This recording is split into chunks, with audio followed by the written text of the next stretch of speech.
प्रतियोगी परीक्षा की तैयारी कर रहे समस्त छात्र छात्राओं को नमस्कार, बहुत सारी शुभकामनाएं। इस समय जो दौर चल रहा है जिसमें आप लोग क्लास नहीं ले पा रहे हैं, कोचिंग नहीं जा पा रहे हैं, तो एकमात्र सहारा है कि आप उसमें जो है ऑनलाइन क्लासेस लें और अपना अध्ययन को जारी रखें, क्योंकि लगभग 2 महीने हो रहे हैं और जो स्थिति देश में बनी हुई है, कहीं पे कोई भी संस्थान संचालित नहीं हो रहा है, कहीं कोई आवागमन नहीं है, तो इससे अन्य क्षेत्रों के साथ साथ एजुकेशन सेक्टर भी काफ़ी प्रभावित हुआ है। मैं डॉक्टर रमेश शुक्ला, प्रबंध निदेशक IC police coaching Sarojini Nagar जनपद लखनऊ, लगभग पिछले 12-14 सालों से उत्तर प्रदेश पुलिस भर्ती एवं प्रोन्नति बोर्ड द्वारा आयोजित समस्त परीक्षाओं की लिखित परीक्षा की तैयारी सफलतापूर्वक करा रहा हूं, जिसमें हमारे 2 संस्थान जो है वर्तमान में कार्यरत हैं। पहला आपका सरोजनी नगर क्षेत्र में है, जिसमें 2 बैच चलते हैं, और दूसरा आपका सोहरामऊ क्षेत्र उन्नाव जनपद में आता है, जहाँ पे एक संस्थान अभी हाल ही में शुरू किया गया है। कुल मिलाकर के मैं अभी तक लगभग 12-14 सालों से ऑफलाइन क्लास लेता रहा। ये फर्स्ट चांस है और एक स्थितिगत अवसर है कि ऐसी सिचुएशन आई जिसमें समय मिला, अदरवाइज़ ऑफलाइन क्लास के चलते हमें ऐसा कोई समय नहीं मिला कि मैं ऑनलाइन के बारे में सोच सकूं। अब चूँकि एक अवसर मिला है, तो मैं अपने उन छात्रों के खासकर जो बाहर पुलिस में चयनित हो चुके हैं या अन्य सेवाओं में चयनित हो चुके हैं, बाहर ड्यूटी कर रहे हैं, ज्वाइनिंग उनकी बाहर है, जो नहीं ऑफलाइन क्लास ले सकते हैं, खासकर उनको ध्यान में रखते हुए और स्थिति को ध्यान में रखते हुए एक छोटी सी शुरुआत कर रहे हैं ऑनलाइन क्लासेज की, जिसका समान रूप से सभी छात्र छात्राओं को लाभ होगा। इस ऑनलाइन क्लासेस में मैं छोटे छोटे वीडियो लेक्चर्स के माध्यम से आपको समय समय पर इम्पोर्टेंट और अच्छी जानकारी देता रहूँगा। शुरुआती दौर में मैं उत्तर प्रदेश पुलिस प्रोन्नति भर्ती बोर्ड द्वारा आयोजित उप निरीक्षक नागरिक पुलिस, आरक्षी भर्ती परीक्षा, जेल वार्डन, फायर ब्रिगेड, इसके साथ ही जो भी एग्ज़ाम यूपी पुलिस भर्ती बोर्ड कराता है वे सारे एग्ज़ाम का रिटन तैयारी, साथ ही आपकी अर्धसैनिक बल यानी पैरामिलिट्री, जिसमें एसएससी जीडी, आपका एसएससी जीडी के नाम से जिसको आप जानते हैं, में सीआरपीएफ, आईटीबीपी, बीएसएफ, एनआईए आदि पोस्टों के लिए जो है क्लास उपयोगी होगा। इसी के साथ उत्तर प्रदेश अधीनस्थ चयन सेवा आयोग द्वारा आयोजित समस्त एग्ज़ाम, जिसमें खासकर इस समय लेखपाल का विज्ञापन जारी होने की सूचना समय समय पर आती रहती है। इसी के साथ साथ रेलवे, जिसमें आरपीएफ, ग्रुप डी और एनटीपीसी पोस्ट के लिए समान रूप से ये क्लास उपयोगी होंगे। मैं अपना लेक्चर जो वीडियो लेक्चर है वो बहुत ही कम समय का रखूँगा, मुश्किल से 15 से 20 मिनट का होगा, क्योंकि मेरा मानना है कि वीडियो लेक्चर या ऑनलाइन लेक्चर अगर लंबी अवधि का होता है तो थोड़ा सा उबाऊ भी हो जाता है, और हम कहीं भी हैं, कैसे भी मौके पे बैठे हैं, हमारे पास पेपर नहीं है, पेन नहीं है, तो वो हमारे लिए थोड़ा सा उलझन भरा होता है और हम नहीं देख पाते उसे प्रॉपर, या उसे अधूरे पे छोड़ देते हैं। तो इसलिए 15 से 20 मिनट का लेक्चर होगा, जिसमें 2 से 3 सवाल या कोई एक जानकारी एक कंसेप्ट पे होगी, जिसे हम कम समय में और अच्छे से एडॉप्ट कर सकें और उसका फ़ायदा ले सके, उसे जाकर नोट कर सके, अभ्यास कर सके। तो मैं कोशिश यही करूँगा कि हमारे जो लेक्चर्स हैं वो 15-20 मिनट से ज़्यादा के नहीं होने चाहिए। एक बार में हो सकता है एक ही कंसेप्ट पे बात करूँ और 2 से 3 प्रश्नों पे या 2 से 3 मुद्दों पर बात करें। शुरुआती दौर में मैं सबसे पहले जो है मैथ सेक्शन को उठाऊँगा, क्योंकि पिछले 12-14 साल से पढ़ाते हुए मैंने ये अनुभव किया है कि जो सबसे ज़्यादा दिक्कत बच्चों को आती है वो मैथ सेक्शन में आती है।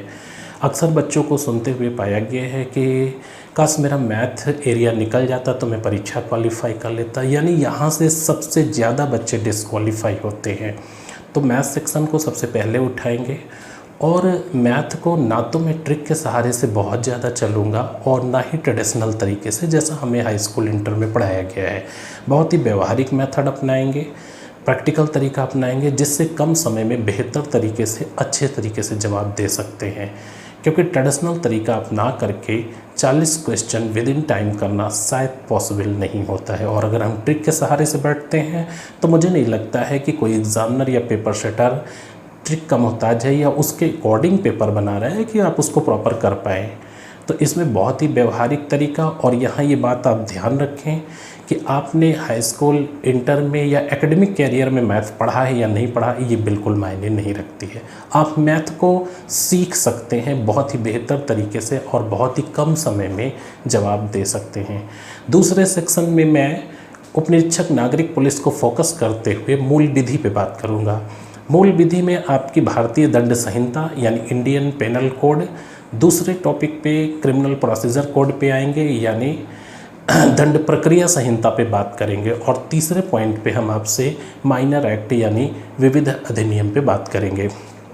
विविध अधिनियम में SC/ST एक्ट को फोकस किया जाएगा, घरेलू हिंसा अधिनियम को फोकस किया जाएगा, आपका सूचना अधिकार अधिनियम को फोकस किया जाएगा। इसी तरह से जितने भी अधिनियम हैं, चाहे रासुका हो, चाहे आपका मोटर व्हीकल एक्ट हो, भ्रष्टाचार निवारण अधिनियम हो, इन सारे अधिनियमों पे डिटेल में आपसे बात की जाएगी, यानी मूल विधि वाला सेक्शन बेहतर तरीके से तैयार किया जाएगा।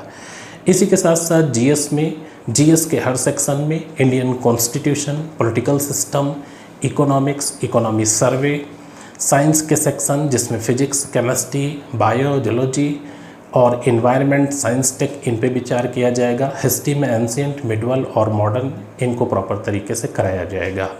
कुल मिलाकर के आपका जितना भी सिलेबस है, जितना भी आपका पाठ्यक्रम भर्ती बोर्ड द्वारा दिखाया गया है, उस पर विधिवत विचार किया जाएगा।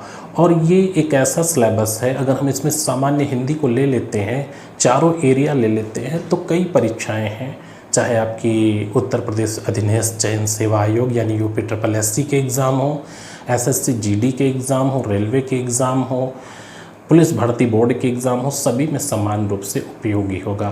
तो इसी को संदर्भ मानते हुए मैं लेक्चर तैयार कराऊंगा और आशा करता हूं कि आपको इससे लाभ होगा। आप लेक्चर्स देखें और इसका लाभ उठाएं। कुछ पॉइंट हैं जिन पे मैं चर्चा करूंगा, तो वो आपको औरों से अलग हटकर लगेगा, डिफरेंट लगेगा। एक बात यहाँ पे ये बता दूं कि खासकर मेरा फोकस मैथ पे होगा, इसके बाद अन्य टॉपिकों पे बात करूँगा। मैथ के रेफरेंस में कुछ चीज़ें हटकर होंगी और अलग होगी। पहला पॉइंट तो ये है कि हमें ऐसे यूनिक प्रश्न नहीं ढूंढने हैं जिनका संबंध पाठ्यक्रम से ना हो, या ऐसी पहेली टाइप के क्वेश्चन नहीं ढूंढने हैं या नहीं सुनने हैं या उन पे बात नहीं करनी है। क्योंकि हम हो सकता है कि पहेली टाइप के क्वेश्चन देख करके सुन करके उत्साहित ज़रूर हो लेते हैं, लेकिन एग्ज़ाम में इसका हमें कोई फ़ायदा नहीं होता है। आप खुद विचार करें कि पिछले कितने पेपरों में इस टाइप के क्वेश्चन आए। जो 40 क्वेश्चन पूछे जा रहे हैं उसमें यूनिक कितने क्वेश्चन हैं? सभी के सभी क्वेश्चन नॉर्मल और सामान्य होते हैं, इसलिए हमें उसे सामान्य तरीके से लेने की ज़रूरत होती है। अब इम्पोर्टेंट ये है कि इसकी प्रिपरेशन कैसे करें, इसकी तैयारी कैसे करें, इसको हम ले कैसे, ताकि हम कम समय में बेहतर तरीके से जवाब दे पाएँ। कुछ बच्चों का कहना होता है कि साहब हमारी मैथ में स्पीड अच्छी नहीं है, जिसकी वजह से पेपर छूट जाता है, काफ़ी समय लगता है, कैलकुलेशन प्रॉब्लम आती है, एट्सेट्रा, बहुत सारी चीज़ें हैं। तो मैं आपको ये बता दूं कि स्पीड बढ़ाने का तरीका क्या है। ना तो कलम तेज़ चला करके, ना ही आप जल्दी जल्दी करके स्पीड नहीं बढ़ा सकते हैं, उससे आपका संतुलन बिगड़ जाएगा और प्रश्न आपके गलत होना शुरू हो जाएंगे। स्पीड बढ़ाने की कतई ज़रूरत नहीं है, सिर्फ आपको तरीका बदलने की ज़रूरत है। जैसे ही आप अपना तरीका बदल देंगे, आपका नतीजा बदल जाएगा। तो इम्पोर्टेंट ये है कि ये तरीका है कौन सा ऐसा तरीका है जिसको बदल देने से, जिस स्ट्रैटेजी को अपना लेने से, जिस रणनीति को अपना लेने से हम बहुत ही कम समय में, मीन्स 40 क्वेश्चन का सेक्शन जो है 30 से 35 मिनट में बहुत ही बेहतर तरीके से 80% एवब कलेक्शन के साथ पूरा कर लेते हैं। तो इसी पे मैं विचार करूँगा और इसी पे बात करूँगा आपसे। आशा करता हूँ कि आपको इसका लाभ मिलेगा। आप लेक्चर बराबर देखते रहें, समान रूप से देखते रहें, क्रम से उसे देखें, नोट करें और रजिस्टर बनाएं अच्छा सा। अब मैं आपको कुछ दिखाना चाहता हूँ, जिसको दिखाने के लिए मैं आपको क्लासरूम में ले चलूँगा, बोर्ड पे ले चलूँगा और आपको दिखाऊंगा कि जो मैं बता रहा हूँ उसको प्रैक्टिकल में कैसे अप्लाई किया जा सकता है। आप सीरियस होकर के इसे देखें। काफ़ी बच्चे हैं जो मैं 12-14 साल से पढ़ा रहा हूँ, तो मुझे जानते होंगे। कुछ ऐसे भी लोग होंगे जो पहली बार देखेंगे, लेकिन किसी को समझने के लिए, किसी के साथ कम्युनिकेशन स्थापित करने के लिए थोड़ा सा समय चाहिए। आप समय दीजिए और मैं पूरी कोशिश करूँगा कि आपको बेहतर तरीके से मैं समझा पाऊँ, अपनी बात बता पाऊँ। और आशा करता हूँ कि मैथ सेक्शन आपका डिसक्वालीफाई सेक्शन ना होकर के मेरिट में जंप कराने वाला सेक्शन बनेगा। इन्हीं बातों के साथ मैं आपको क्लास में ले चल रहा हूँ और आपको अब दिखाता हूँ कि किस तरह से जो है आप कौन सी रणनीति अपना करके जो है स्पीड मेंटेन कर सकते हैं। Okay, thank you. चलिए आइए आपको दिखाते हैं क्लास में कि जो मैं अभी आपको बता रहा था कि किस रणनीति के आधार पे आप प्रश्नों को हल करें, कौन सा तरीका अपनाएं जिससे आपको कम समय में प्रॉपर तरीके से जवाब देना आ जाए और गणना ना के बराबर हो। चूँकि एग्ज़ामिनेशन सेंटर पे सीमित समय होता है, क्वेश्चन काफ़ी ज़्यादा होते हैं, तो अगर गणना बहुत ज़्यादा करेंगे तो एक तो समय लगेगा, दूसरी गलतियां होने के चांस बहुत ज़्यादा रहेंगे, क्योंकि हम काफ़ी अंडर प्रेशर होते हैं, दबाव बहुत ज़्यादा होता है एग्ज़ाम में, फिर छोटे छोटे कैलकुलेशन भी गलत होने लगते हैं। तो क्या बिना गणना किए हम प्रश्नों के जवाब दे सकते हैं? निश्चित रूप से सीमित गणना के आधार पर हम प्रश्नों के जवाब दे सकते हैं अगर तरीका बदल लें। अब आइए मैं आपको दिखा रहा हूँ, बोर्ड पे एक क्वेश्चन लिख रहा हूँ। पहला क्वेश्चन जो है हमारा ये पार्टनरशिप का है। पार्टनरशिप मीन्स साझेदारी। आपने पढ़ा होगा यूपी पुलिस का या अन्य परीक्षाओं का एक महत्वपूर्ण टॉपिक है जिसे साझेदारी यानी पार्टनरशिप या भागीदारी के नाम से जाना जाता है। इसका ये प्रश्न देखिएगा ध्यान से, और इसमें मैं आपको किस तरह से बता रहा हूँ कि गणना ना के बराबर करके आप प्रॉपर तरीके से प्रश्न का जवाब दे सकते हैं। क्वेश्चन ये है, अजय ने 63,500 रुपये लगाकर 63,500 रुपये लगाकर एक व्यवसाय आरंभ किया। व्यवसाय आरंभ किया, फुल स्टॉप। अजय ने 63,500 रुपये लगाकर एक व्यवसाय आरंभ किया। 3 माह बाद, आफ्टर 3 मंथ, 3 माह बाद विजय 20% अधिक पूंजी के साथ उसका साझेदार बन गया। उसका साझेदार बन गया, राइट। यदि वर्ष के अंत में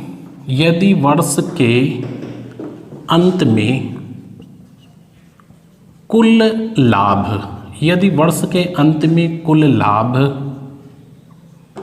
34,200 यानी 34,200 का हुआ हो तो विजय का हिस्सा क्या है? विजय का हिस्सा क्या है, राइट। ये क्वेश्चन आपके सामने लिखा हुआ है, इत्मीनान से देखिएगा, क्योंकि जब आपको प्रॉपर तरीका मालूम हो जाएगा तो नंबर ऑफ क्वेश्चन आप कितने करते हैं, कितनी किताबें पढ़ते हैं, ये मायने नहीं रखता है। सवाल ये है कि आप किस तरीके से करते हैं। तो आपको बहुत ज़्यादा क्वेश्चन प्रैक्टिस करने की भी ज़रूरत नहीं पड़ेगी, आप प्रॉपर तरीके से कर पाएंगे। क्वेश्चन लिखा हुआ है, पार्टनरशिप का है। अजय ने 63,500 रुपये लगाकर एक व्यवसाय आरंभ किया। 3 माह के बाद 3 माह बाद विजय 20% अधिक धन के साथ उसका पार्टनर बन जाता है। वर्ष के अंत में टोटल जो व्यवसाय का लाभ होता है वो 34,200 का होता है। तो आपको बताना है कि विजय का हिस्सा क्या है। आपसे ये भी पूछा जा सकता है कि अजय का हिस्सा क्या है। आपसे ये भी पूछा जा सकता है कि अजय को विजय से कितना ज़्यादा मिला या विजय को अजय से कितना कम मिला या दोनों के हिस्सों का अंतर क्या है। XYZ कोई भी क्वेश्चन बन सकता है।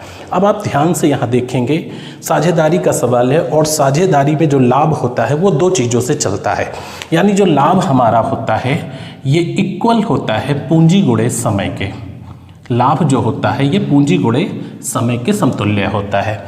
अब आप ध्यान से यहाँ पे देखेंगे कि अजय ने 63,500 रुपये लगा करके शुरू किया है। मुझे इस अमाउंट से कोई मतलब नहीं है, इस अमाउंट को हम टच नहीं करेंगे, इस अमाउंट से हमें दूर दूर तक कोई मतलब नहीं है। अजय ने जो भी पैसा लगाया नेचुरली वो बिना किसी से कंपैरिजन किए 100% था। तो अजय द्वारा लगाया गया जो पैसा था वो 100% था। इसके कंपैरिजन में दूसरे व्यक्ति यानी विजय ने जो पैसा लगाया वो 120% है।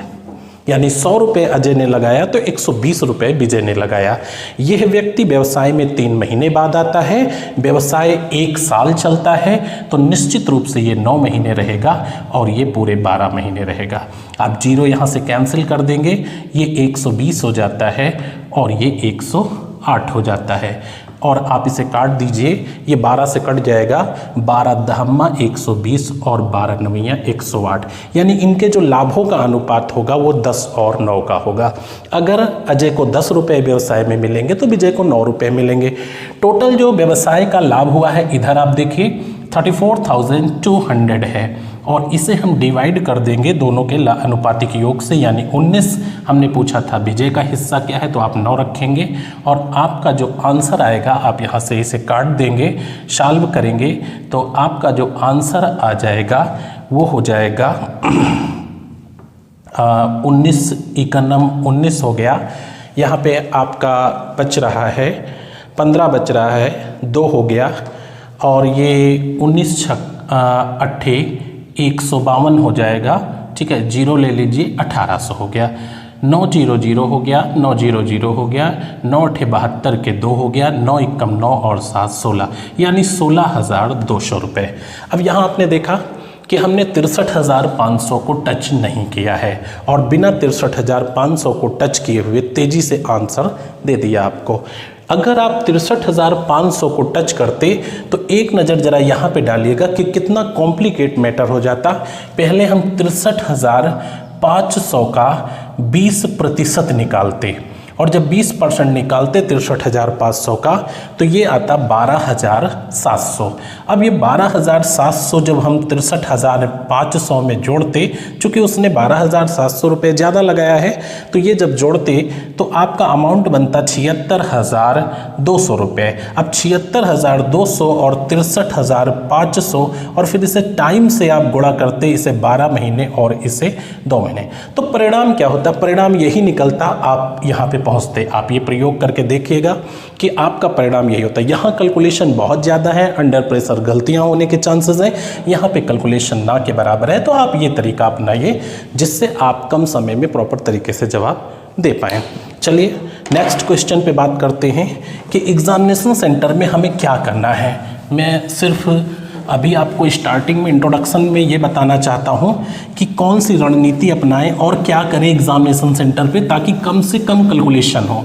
कैलकुलेशन कम होगा, गलतियाँ कम होंगी। अगर कैलकुलेशन ज़्यादा करेंगे तो गलतियाँ भी ज़्यादा होंगी। नेक्स्ट क्वेश्चन पे आपसे बात करते हैं।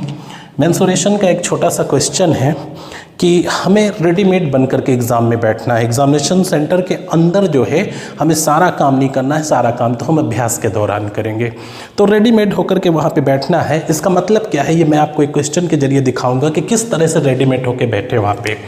देखिए ध्यान से देखिएगा क्वेश्चन। एक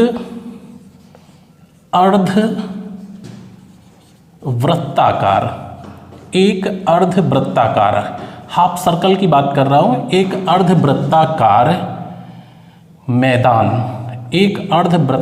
मैदान की त्रिज्या यानी रेडियस, एक अर्धवृत्ताकार मैदान की त्रिज्या 35 मीटर है।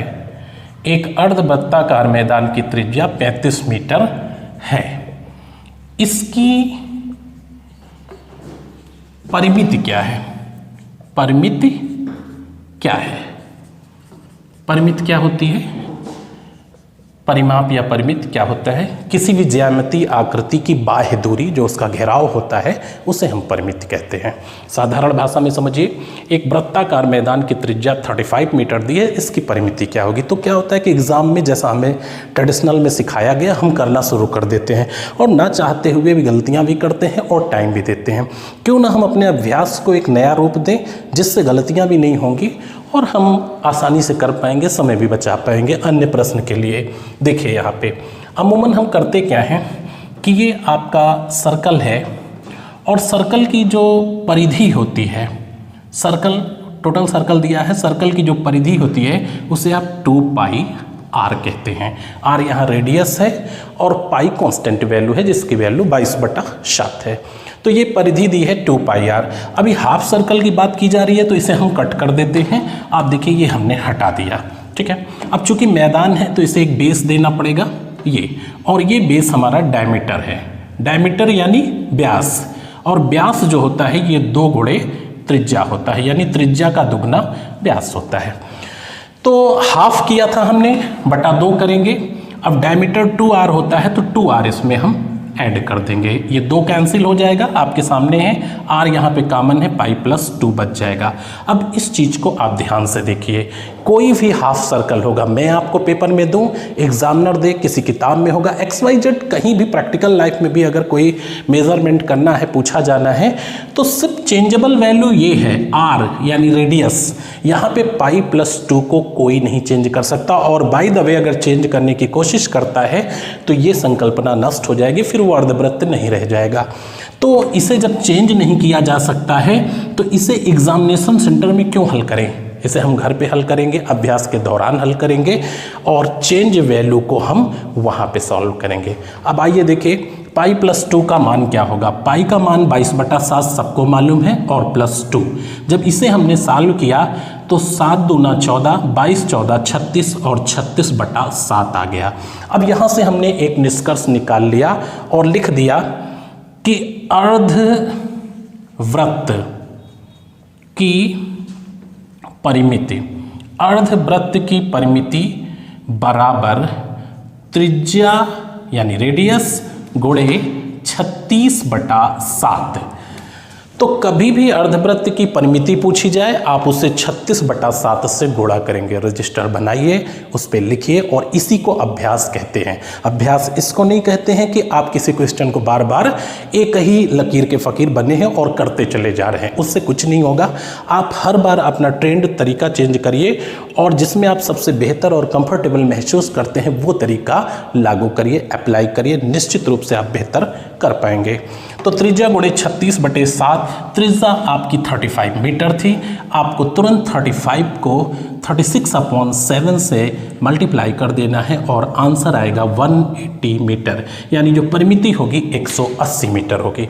अब कभी भी आपके सामने आ जाए कोई रेडियस चेंज करता है कि साहब 42 मीटर है, राइट, 42 मीटर है इसकी अर्धवृत्त की त्रिज्या, तो आप कहेंगे नो प्रॉब्लम, यानी 42 गुणे 36/7 और 7 छंग 42 कर देंगे, ये 216 मीटर आ जाएगा। तो इस तरह से आप कहीं भी तेज़ी से आंसर दे सकते हैं। इसको और जटिल बनाया जा सकता है, आगे और इसको डेवलप किया जा सकता है, वो मैं नेक्स्ट क्लास में आपसे बात करूंगा। तो रेडीमेड होने का मतलब ये है कि कम से कम चीज़ों को वहाँ पे लेके जाएं ताकि कम से कम प्रेशर बने और कम से कम आपका काम हो और प्रॉपर तरीके से आप वहाँ पे जवाब दे पाएँ। ठीक है, मैंने आपसे शुरुआती दौर में कहा था कि हम वीडियो छोटे बनाएंगे, लेक्चर हमारे छोटे होंगे। क्यों? क्योंकि हम इस लेक्चर को उबाऊ नहीं बनाना चाहते हैं। कहीं भी आप कोई काम कर रहे हैं, सफ़र में हैं, वेट कर रहे हैं किसी का, तो ये लेक्चर आप छोटे छोटे देख सकते हैं, किसी शॉर्ट नोट में लिख सकते हैं और फिर आकर के घर पे से रजिस्टर में आप अच्छे से दर्ज कर सकते हैं, अभ्यास कर सकते हैं। नेक्स्ट क्वेश्चन पे आपसे बात करता हूँ। बहुत ही सिंपल सा क्वेश्चन है, देखिएगा, प्रॉफिट लॉस डिस्काउंट का है। तो प्रॉफिट लॉस डिस्काउंट का क्वेश्चन है और क्या मैं इसमें बताना चाह रहा हूँ, सिर्फ अभी मैं आपको अपना तरीका बता रहा हूँ कोई प्रश्न नहीं हल करा रहा हूँ। और 2 से 4 वीडियो में, 10 वीडियो में मैं सिर्फ आपको अपना तरीका बताऊँगा। यकीन मानिए जिस दिन आपको ये तरीके समझ में आ गए और अप्लाई करना आ गया, आपकी मैथ की प्रॉब्लम नहीं रह जाएगी। देखिए क्वेश्चन प्रॉफिट लॉस डिस्काउंट का है। एक फल विक्रेता ने 48 रुपये 50 पैसे प्रति दर्जन। एक फल विक्रेता ने 48 रुपये 50 पैसे प्रति दर्जन की दर से 20 दर्जन संतरे खरीदता है। एक फल विक्रेता ने 48 रुपये 50 पैसे प्रति दर्जन की दर से 20 दर्जन संतरे खरीदता है। वह 12 दर्जन 10% हानि पर तथा शेष 25% के लाभ पर बेच देता है। Full stop. उसे कितने प्रतिशत का लाभ हानि हुई? ये हमारा क्वेश्चन है। लाभ हानि कुछ भी हो सकता है, हमें नहीं मालूम है। फिर से देखता हूँ, क्वेश्चन पढ़ के दिखा देता हूँ। हो सकता है कि आपको प्रॉपर देखने में दिक्कत हो रही हो, तो मैं एक बार पढ़ देता हूँ। एक फल विक्रेता ने 48 रुपये 50 पैसे प्रति दर्जन की दर से 20 दर्जन संतरे खरीदता है। वह 12 दर्जन 10% के लॉस पे यानी 10% की हानि पर सेल आउट करता है और 25% पे बचे हुए को सेल आउट कर देता है। उसे कितने % का लाभ या हानि हुई? अब आप यहाँ पे देखिए, जो संतरे का प्रति दर्जन रेट दिया गया है वो 48 रुपये 50 पैसे है। एक कॉम्प्लिकेट डिजिट है। जब इसे हम 12 से गुणा करेंगे या 8 से गुणा करेंगे, चूँकि शेष 8 दर्जन बचेगा, तो ये कठिन हो जाएगा। अभी आप क्या करेंगे, हम ये रेट लेकर के नहीं चलेंगे, तो क्या करेंगे, नया रेट हम अपना डेवलप करेंगे जिससे कैलकुलेशन बहुत इजी हो जाएगा। हमारा रेट है 10 रुपये प्रति दर्जन। अब ये 10 रुपये प्रति दर्जन हमने इमेजिन किया है, और इसलिए इमेजिन किया है कि आपने ये नहीं पूछा है कि कितने रुपए का लाभ हुआ या हानि हुई, आपने ये पूछा है कि कितने % का लाभ या हानि हुई। तो जब परसेंटेज में या रेशियो में कोई भी आंसर मांगा जाता है तो दिए गए अमाउंट को टच करने की ज़रूरत नहीं होती है। अगर हम अमाउंट को टच करेंगे तो कॉम्प्लिकेशन पैदा होगा। 10 रुपये रेट है, आप देखिए 20 दर्जन उसने निश्चित रूप से 200 रुपये के खरीदे होंगे। ये 20 दर्जन का कॉस्ट प्राइस हो गया, यानी क्रय मूल्य CP। 12 दर्जन के लिए उसने जो पेमेंट दिया होगा वो 120 रुपये दिया होगा, ये CP हो गया। और रिमेंस यानी 8 दर्जन उसे 10 के हिसाब से 80 रुपये में मिल सकता था, ये कॉस्ट प्राइस हो गई। अभी 12 दर्जन वो 10% हानि पर बेच रहा है, तो 120 रुपये का सामान अगर 10% की हानि पर आप बेचेंगे तो यहाँ से आपको मिलेगा 108 रुपये, और ये SP हो जाएगा, सेल प्राइस यानी विक्रय मूल्य। तो पहले 12 दर्जन से हमें 108 रुपये मिल जाते हैं, और दूसरा जो हमारा 8 दर्जन है उसे हम 25% प्रॉफिट पे बेच रहे हैं, यानी लाभ पर बेच रहे हैं। तो 80 रुपये कॉस्ट है, इसका 25% 20 रुपये होगा, यहाँ से हमें 100 रुपये मिल जाएंगे, यानी 100 रुपये SP हो गया सेकंड का। तो टोटल 208 रुपये SP आ गया, राइट।